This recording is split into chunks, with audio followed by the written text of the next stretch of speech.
굉장히 비용이 많이 나올 텐데 장로님들이 아주 크게 기쁨으로 섬기겠다고 약속해 주셔서 너무 감사드립니다. 7월 21일 5시입니다. 그래서 여러분 다른 약속 잡지 마시고 우리 목양의 전 가족이 다 가서 기쁨으로 예배하고 좋은 교제 시간 가졌으면 좋겠습니다. 기도하고 말씀 보겠습니다. 하나님 감사합니다. 새롭게 치료를 시작합니다. 말씀으로 은혜로 또 하나님과 동행하는 거룩한 날들이 시작되게 하여 주시옵소서. 하나님 오늘 말씀처럼 또 새로운 한 달에 또 이 하반기에 우리의 삶에 기쁨이 가득한 하나님의 은혜가 충만한 그런 믿음의 여정이 되게 하여 주시옵소서. 말씀을 들고 두렵고 떨리는 마음으로 섰습니다. 감히 전하오니 주님 인도하여 주시고 또는 우리 모든 성도님들의 마음에 큰 위로와 감동과 새 힘을 얻는 생명의 역사가 나타나게 하여 주시옵소서. 예수님의 이름으로 기도하옵나이다. 아멘. 오늘 설교 제목은 지난주 설교 제목하고 같습니다. 본문도 많이 중복되는데 조금 다르지만 그 성에 큰 기쁨이 있더라. 한번 따라하시죠. 그 성에 큰 기쁨이 있더라. 내 삶에 큰 기쁨이 있더라. 아멘. 우리 6월 말 지난주 상반기 마지막 또 기쁨으로 마감하고 하반기 시작도 기쁨으로 시작하는 이 기쁨의 본문입니다. 이 기쁨은 하나님의 기쁨이라고 했어요. 여러분 안에 이 넘치는 하나님의 기쁨으로 가득한 오늘 찬양할 때 예배할 때 여러분의 얼굴에 기쁨이 회복되는 우리의 영이 기쁜 그런 복된 날들이 이어지게 되기를 축복합니다. 또한 우리 2019년 표 하늘에서 응답하시리로다. 이 하반기에 가장 큰 기도 제목들 하나님이 응답하시는 그래서 기쁨이 넘쳐나는 그런 간증과 경험들이 계속 이어지는 복된 첫 출발 시작이 오늘이 되기를 바랍니다. 오늘 메시지는 크게 세 가지인데 첫 번째는 오늘 성경에서 나오는 하나님의 관점에서 보는 하나님의 세계관, 하나님의 시각과 이 땅의 시각, 사람들의 시각의 차이에 대해서 먼저 말씀을 나누려고 합니다. 우리 3절과 4절 본문을 같이 한번 보겠습니다. 시작. 사울이 교회를 잔멸할새 각 집에 들어가 남녀를 끌어다가 옥에 넘기니라. 그 흩어진 사람들이 두루 다니며 복음의 말씀을 전할새. 지금 초대교회 상황은 굉장히 안 좋다 그랬어요. 그리고 그 안 좋은 상황은 개선될 기미가 보이지 않고 더 악화되고 있다고 했습니다. 예루살렘 교회가 무너졌고 스데반은 죽었고 하나님은 그 교회를 전 세계로 흩어내셨어요. 거기다가 사울이라고 하는 새로운 인물이 등장해서 여기 보면 교회를 잔멸할새. 잔멸 아시죠? 한 번 이미 망한 거예요. 한 번 멸망당했는데 교회가 이제 산산이 조각이 났는데 그걸로 만족하지 않고 잔멸, 아주 작은 것까지 하나하나 샅샅이 뒤져서 각 집에 돌아다니면서 교인들을 지금 색출하는 아주 무시무시한 작업을 이 사울이라는 사람이 하고 있는 거예요. 지금 교회가 무너져서 교회에 더 이상 예배할 수 없는 그것만 해도 지금 비극인데 각 집에 숨어있는 기독교인들을 찾아내서 잡아서 옥에 가두려고자 하는 그런 공권력이 발동한 거예요. 지금 우리가 이렇게 편하게 이렇게 부담 없이 예배하는 이 예배는 얼마나 은혜로운지 모르겠어요.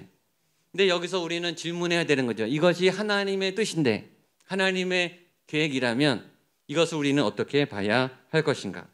예루살렘 교회가 무너진 것이 교회의 퇴보인가? 교회의 추락인가? 아니면 교회의 성장인가?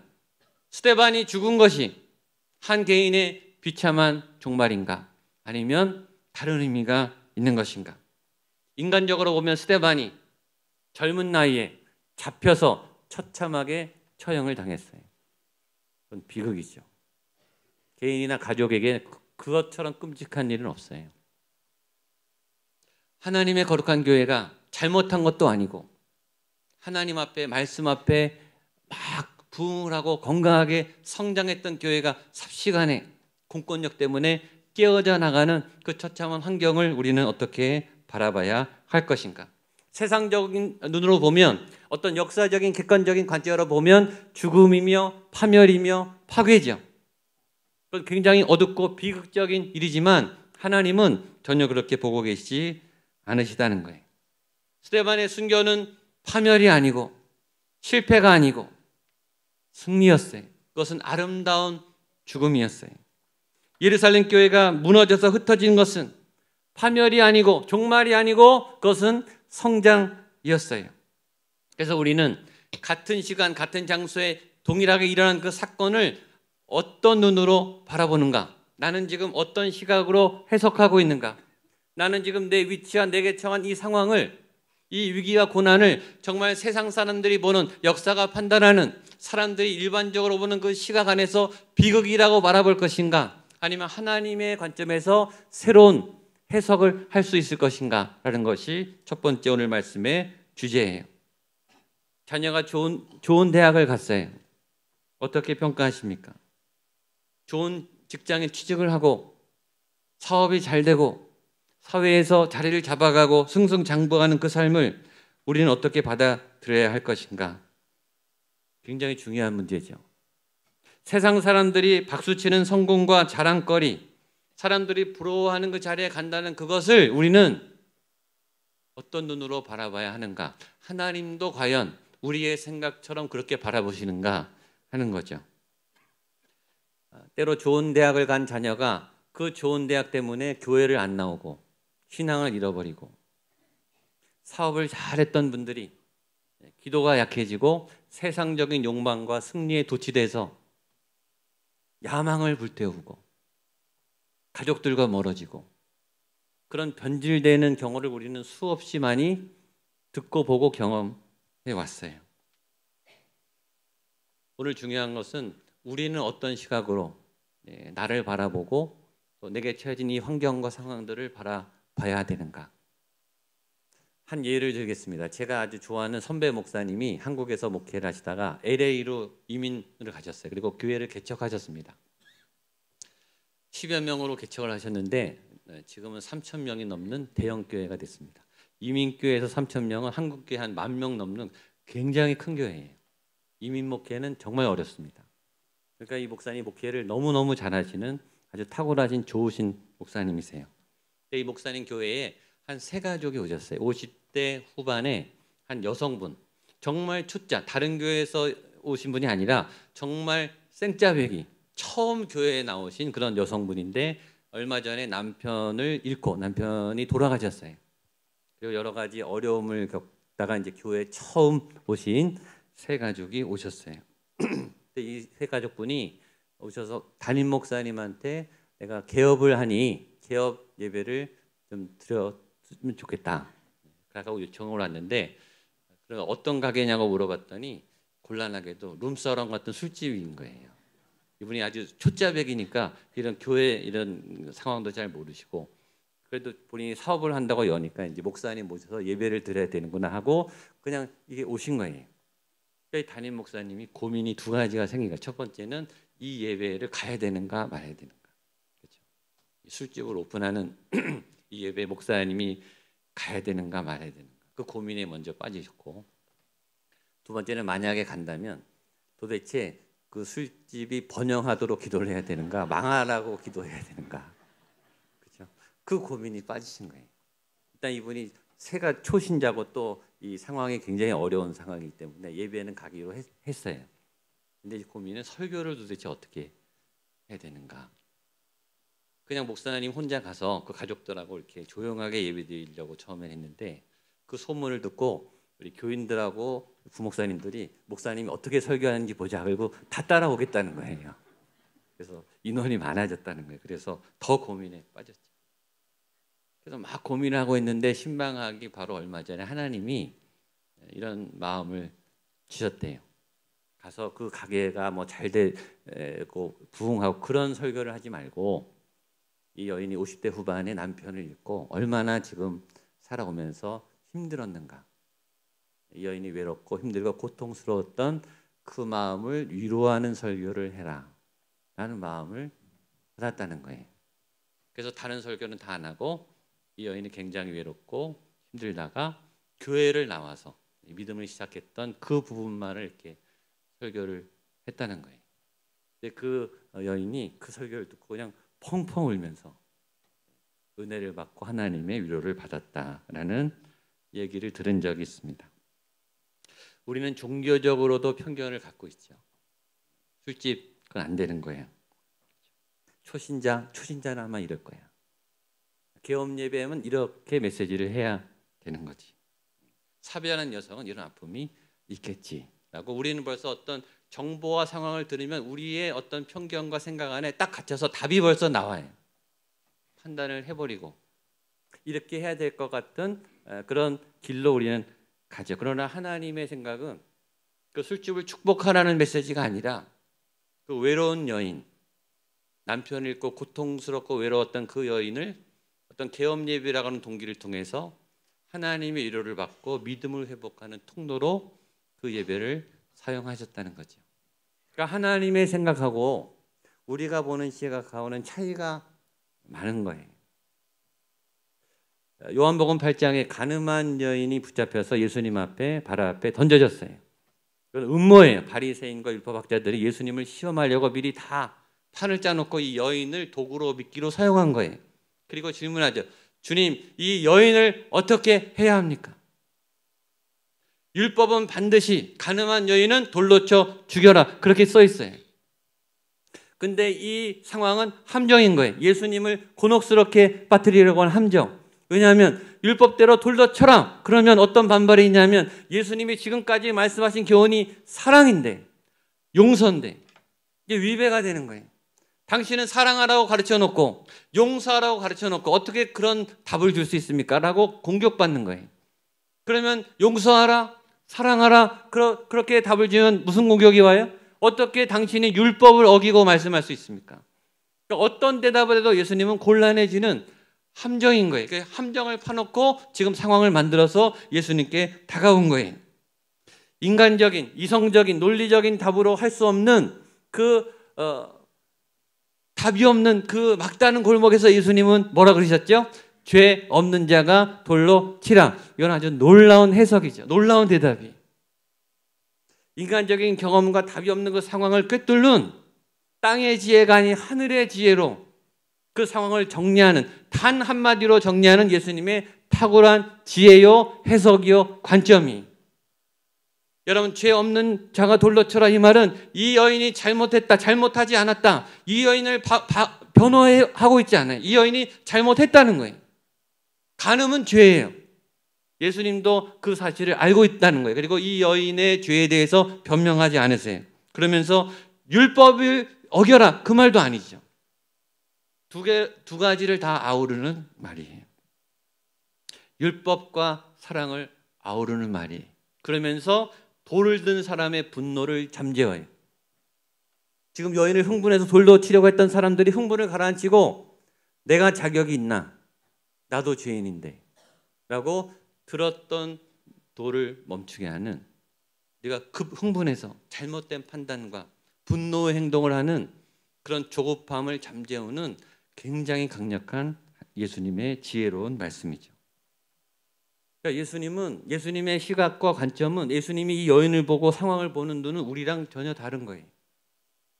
특히 예수님을 보면 예수님이 사람들의 반응, 많은 사람이 동의했는가? 많은 사람들이 박수를 치는가? 그것과 전혀 다른 예수님 특유의 해석과 예수님의 길을 가졌어요. 그리고 동일하게 오늘 사도행전 역시 철저히 하나님의 시각에서, 철저히 하나님의 관점에서 하나님의 역사가 과감하게 진행되는 걸 봐요. 오늘 사도행전은 사람들이 어떻게 생각했는가는 관심이 없어요. 얼마나 많은 사람이 동의했는가 그거에 관심이 없어요. 사도행전의 주제 단어, 핵심 단어 제가 두 가지 얘기했죠. 거침없이 담대하게. 기억나시죠? 한번 따라하시죠. 거침없이 담대하게.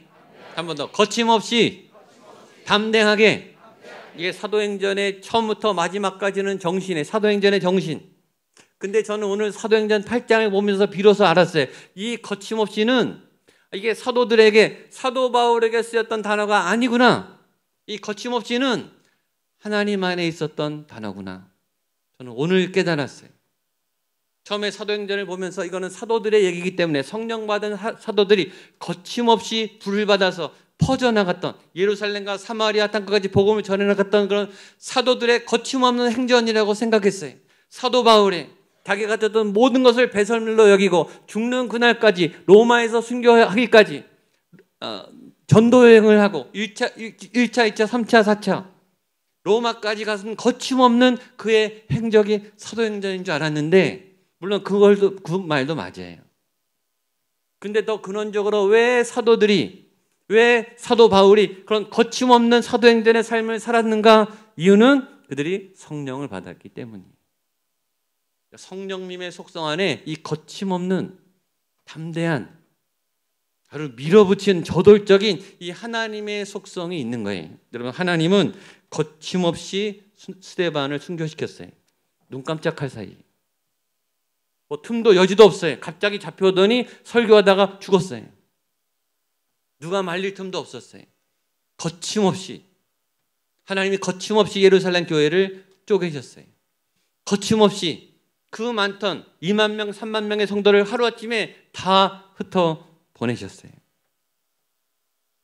하나님은 세상적인 어떤 보도, 여론, 판단, 저 교회가 무너졌대, 스데반이 죽었대, 이런 소문 전혀 신경을 안 쓰세요.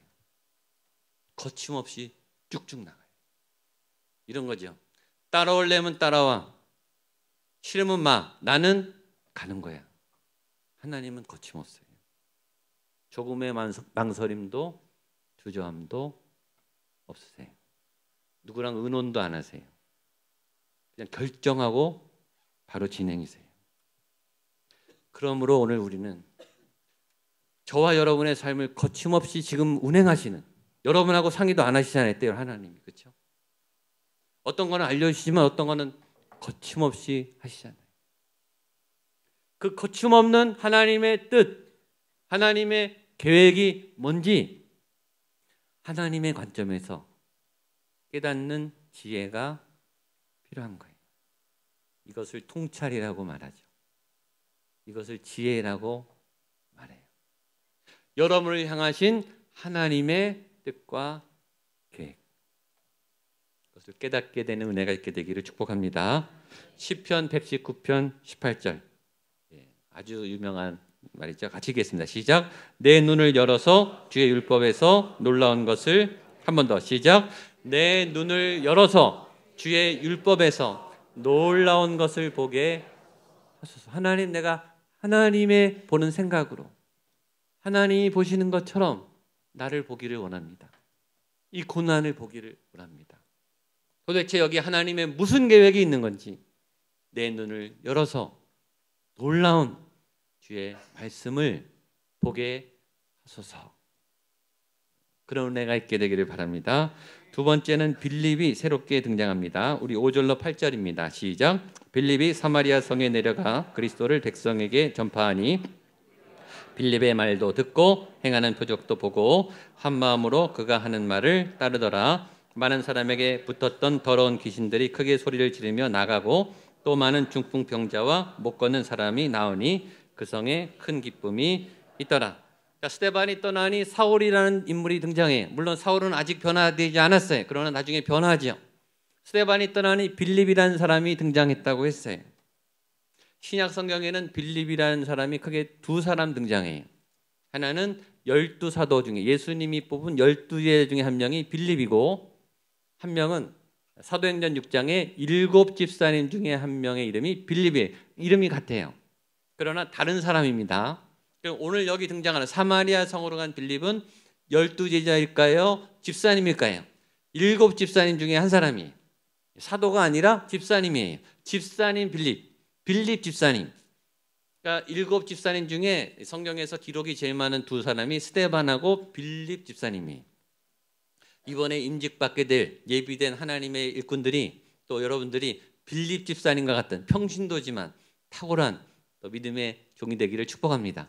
스데반은 믿음과 지혜와 성령에 충만하고 구제와 행정을 잘했어요. 빌립은 전도를 잘했어요. 전도. 사마리아 성에 내려가서 전도를 하는데 이 전도가 굉장히 파워풀했어요. 지난주에 말씀드렸지만 빌립이 복음을 전할 때 복음의 말과 복음의 능력이 같이 나갔다고 했어요. 한 번 더 따라하시죠. 복음의 말과 복음의 능력. 한 번 더. 복음의 말과 복음의 능력. 이 두 가지를 같이 갖추게 되기를 축복합니다. 여러분, 일단 말이 복음이 나가야 돼요. 복음이. 예수님이 나의 구원자입니다. 예수님 찬양합니다. 예수님 사랑합니다. 라는 말을 교회 안에서뿐만 아니라 평소에도 이게 자연스럽게 나오셔야 돼요. 그게 복음이죠. 내가 예수님의 사람입니다. 내가 예수님을 따르겠습니다. 예수님 정말 놀라우십니다. 예수님 감사합니다. 여러분의 입에 복음의 말이 익숙하게 나와야 돼요. 식사 기도를 5초도 안 하는 분들이 어떻게 그 입에 복음이 나가겠어요? 내 말에 복음이 담겨 있는가? 내 입술과 언어에 이 복음이 자연스럽게 나가는가? 예수님, 하나님, 성령님, 말씀, 하나님의 어떤 계획, 이 언어가 어색한 분이 있어요. 교회 다니는데도. 내 옷이 아닌 것처럼. 교회에서만 말하고 밖에서는 그 말이 어색한 것처럼. 예수님 얘기하면 내가 막 낯선 것처럼. 그분은 복음의 말도 준비가 안 된 분이. 여러분들의 말에 입술에 그 예수님과 복음의 이야기가 자연스럽게 입에 담기게 되기를 축복합니다. 그리고 말뿐만 아니라 복음의 능력이 나타나게 되기를 바랍니다. 복음의 능력 첫 번째는 귀신이 떠나갔다 그랬어요. 7절을 한 번 더 보겠습니다. 7절 시작. 많은 사람에게 붙었던 더러운 귀신들이 크게 소리를 지르며, 거기까지요. 자 보세요. 더러운 귀신들이 보면 많은 사람에게 어떤 상태로 있다 그랬죠? 붙었어요. 붙었어. 표현이 재밌죠? 여러분, 귀신은 어떻게 우리 가운데 있는가? 붙어 있어요. 여러분, 죄가 저 여러분에게 달라붙어 있다고요. 달라붙어 있어요. 위에 이렇게 얹혀 있는 게 아니라 이렇게 딱 달라붙어 있어요. 우리 종양처럼 내 안에 몸의 일부가 된 것처럼 아예 딱 달라붙어 있다. 그러니까 떨어지질 않는 거예요. 떨어지질 않아요. 강력 본드보다 더 강력하게 우리 몸에 딱 달라붙어 있어요. 죄가요, 여러분에게 딱 붙어 있어요. 무거운 짐이, 염려가 몸에 달라붙어 있어요.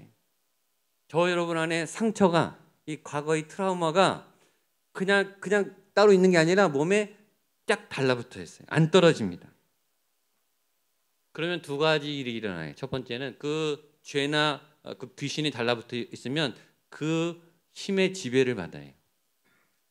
암이 생기면 암이 세포를 잡아먹듯이 죄가 달라붙고 귀신이 달라붙어 있으면 귀신의 힘이 거기에 나타나는 거예요. 죄의 힘이 나타나는 거예요. 그래서 내가 좀 좋은 생각을 하고 말을 좀 좋게 하고 오늘 저 사람 칭찬해야지 하는데 머리는 속은 그런데 이 몸은, 입은 이 화가 나는 거예요.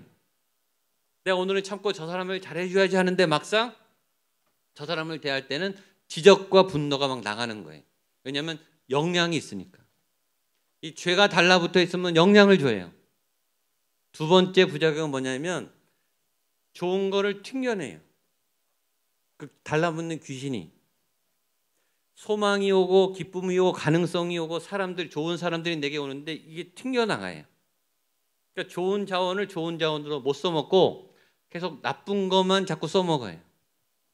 하나님이 기회를 주는데 기회를 자꾸 놓쳐요. 왜냐하면 이게 단단하게 굳어지니까 튕겨나가는 거예요. 그러니까 기회가 오는데 기회를 자꾸 놓쳐요. 은혜가 오는데 은혜가 그냥 튕겨나가요. 그러니까 예배를 드려도 예배가 하나도 여러분에게 도움이 안 돼요.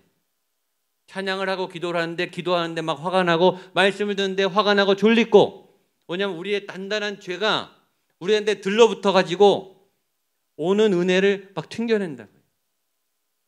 그러니까 이분은 아무리 신앙생활해도 하나도 변함이 없는 거예요. 그러나 그런 강력하게 들러붙던 귀신이 복음이 들어가면 크게 소리를 지고 나가고, 귀신이 나가고 죄가 나가고 여러분에게 더러운 죄와 귀신이 떨어져 나가게 되기를 축복합니다. 떼어내세요. 잘라내세요. 속으로 말해, 너 나가. 너 나가. 너 내 거 아니잖아. 나 괴롭히지 말고 나가. 예수의 이름으로 명하노니 나가라. 아멘. 근데 나갈 때 그냥 나가지 않고 여기 보면 크게 소리를 지르며 나가고, 가만히 안 나가요. 발광을 하고 나가요. 막 몸부림을 쳐요. 안 나가려고. 나 못 나간다고. 여러분을 막 붙잡아요. 저항이 있어요. 여러분 소리 지르건 말건 잘라내시기를 축복합니다. 싹둑 아주 냉정하게. 그럴 때는 냉정하셔야 돼요. 뒤돌아보지 말고 떠나가는 어둠과 저주와 귀신을 냉정하게 잘라내시기를 축복합니다. 두 번째는 많은 중풍병자와 못 걷는 사람이 나으니 병 고침의 역사가 일어났어요. 여러분들이 믿음으로 찬양할 때, 기도할 때 이런 일이 나타나기를 믿고 찬양하고 예배드리기를 축복합니다. 우리 가운데 이런 일들이 나올 거예요. 특별히 중환자들이, 불가능한 불치병들이 예배할 때 치료되는 역사가 나타날 줄로 믿습니다. 그럴 때 큰 기쁨, 그 성에 큰 기쁨이 생겼다 그랬어요. 기뻐하는 상태도 보니까 세 가지입니다. 하나는 기쁜데 기뻐하는 거예요. 당연하죠? 그러나 당연하지 않아요. 그것도 어렵습니다. 왜냐하면 대부분은 기쁜데 기뻐하지 못해요. 대부분의 현대인들은 지금 기쁠 일이 생겼어요. 그러면 막 좋아하다가 갑자기 멈칫해요. 그러다가 염려해요. 왜 염려하죠? 오늘은 기쁜데 내일 걱정이 또 오는 거예요. 머리가 너무 좋아서 지금은 감사한데 괜찮은데 지금은 다행인데 그것도 알아요. 내일 일은 어떻게 될지 모르니까 뺏길까 봐 염려가 되니까 그 염려 때문에 오늘의 기쁨을 뺏겨요. 내일 일은 내일 염려는 내일이 한다. 예수님이 그랬죠. 우리는 그 염려를 오늘 이고 살기 때문에 저분이 누가 봐도 지금 기뻐야 되는데 내가 생각해도 내가 오늘 기쁘고 감사해야 되는데 내 얼굴은 일그러져 있어요. 염려의 지배를 당하기 때문에. 그러니까 저는 우리가 예배를 드리면서 기쁘지 못한 이유입니다. 우리도 감사할 게 알고 지금 기쁜 것도 알아요. 우리 얼굴은 염려의 지배가 돼 있어요. 여러분 기뻐할 수 있을 때 기뻐하게 되기를 축복합니다. 세 번째는요, 기쁘지 않은데 기뻐하는 분도 있는 거예요. 사도 바울이 감옥에서 기쁨의 편지를 썼죠. 기뻐하라 주 안에서 기뻐하라. 감옥 안에서. 누가 봐도 저 사람은 기쁠 수가 없는 사람. 저 사람은 지금 하나님을 원망하고 저줘야 될 사람인데 저 사람은 기뻐해요. 기뻐할 조건이 없는데도 기뻐하는 사람. 이게 진짜죠. 하나님의 복음을 가진 사람. 여러분들은 몇 번째입니까? 여러분들이 세 번째가 되시기를 축복합니다. 자, 마지막 빌립의 사역 중에 마술사가 등장하네요. 마지막 보겠습니다. 시작. 9절부터 13절입니다. 시작. 그 성에 시몬이라 하는 사람이 전부터 있어 마술을 행하여 사마리아 백성을 놀라게 하며 자칭 큰 자라 하니 낮은 사람으로부터 높은 사람까지 다 따르며 이르되 이 사람은 크다 일컫는 하나님의 능력이라 하더라. 오랫동안 그 마술에 놀랐으므로 그들이 따르더니 빌립이 하나님 나라와 및 예수 그리스도의 이름에 관하여 전도함을 그들이 믿고 남녀가 다 세례를 받으니 시몬도 믿고 세례를 받은 후에 전심으로 빌립을 따라다니며 그 나타나는 표적과 내용이 많은데 간단하게 하겠습니다. 빌립은 마술사예요. 마술사에서 큰 능력이 굉장히 탁월한 마술사 같아요. 사람들이 많이 놀라고 사람들이 그를 따랐어요. 그러니까 세상은 힘에 관심이 있어요. 저 사람이 어떤 능력이 있다. 그러면 따라다녀요. 그 능력을 보고 싶든지 그 능력을 이용하고 싶어서 사람들이 많이 따라다녔는데 그 빌립 있는 그 사마리아 성에 이 마술사 시몬이 있는 사마리아 성에 빌립 집사님이 나타나서 권능을 행하니까 귀신이 떠나가고 질병이 치유되니까 이 마술사 빌립도 예수님을 믿게 된 거예요. 그러니까 하나님의 능력이 더 큰 힘이죠. 세상 사람들이 힘에 관심이 있는데 더 큰 힘을 만나면 그 힘 있는 사람은 굴복해요. 마술사 시몬, 귀신들도 점술사들도 세상 탁월한 능력자들도 하나님의 능력을 보고 그 앞에 굴복하고 예수를 믿었더라. 그게 핵심 내용인데 제일 중요한 것은 13절입니다. 13절 마지막 한 번 더 읽겠습니다. 시작. 시몬도 믿고 세례를 받은 후에 전심으로 빌립을 따라다니며 그 나타나는 표적과 큰 능력을 보고 놀라니라. 자, 그 마술사 시몬이 믿고 그 다음에 뭐 했어요? 믿은 다음에 세례를 받은 후에 그 다음이 중요해요. 세례 받으신 분 똑똑히 보세요.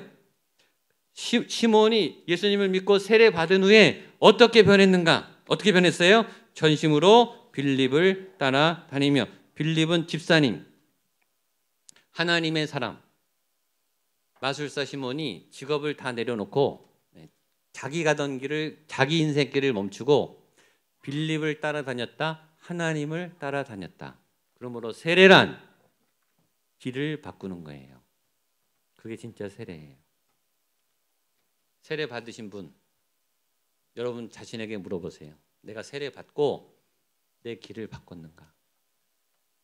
많은 분들은 세례를 받고 자기 길을 또 가요. 그리고 자기 길에 하나님을 이용해요. 그래서 신앙생활해요. 많은 분들은 세례를 받고 자기 사역을 해요. 자기가 좋아하는 하나님의 사역을 하면서 하나님께 도와달라 그래요. 그것도 자기 길이에요. 오늘 시몬은 세례를 받은 후에 빌립을 따라다녔어요. 하나님을 따라다녔어요. 전 여러분에게 이 말씀을 통해 도전해요. 하나님을 따라다니고 계십니까? 그게 진짜 세례받은 사람들의 걸어가야 될 길이에요. 믿음이란 길을 완전히 바꾸는 겁니다. 그게 진짜 믿음이에요. 세례란 진짜 길을 바꾸는 거예요. 이 초신자 이 시몬도 세례를 받자마자 길을 과감하게 바꿨다. 거침없이 바꿨죠. 전 저와 여러분이 오늘부터라도 길을 바꾸게 되기를 바랍니다. 하나님의 길을 따라다니는 그 믿음의 길로 오늘 첫 발을 다시 내딛는 오늘이 되시기를 주님의 이름으로 축복합니다. 기도하겠습니다. 하나님 아버지, 오늘 사마리아 성의 기쁨이 가득했던 것처럼 우리의 삶에 하나님의 기쁨이 가득하게 하여 주시고 마술사 시몬처럼 예수의 길을 따라가는 믿음의 여정을 시작하게 하여 주시옵소서. 예수님의 이름으로 기도하옵나이다. 아멘. 일어나셔서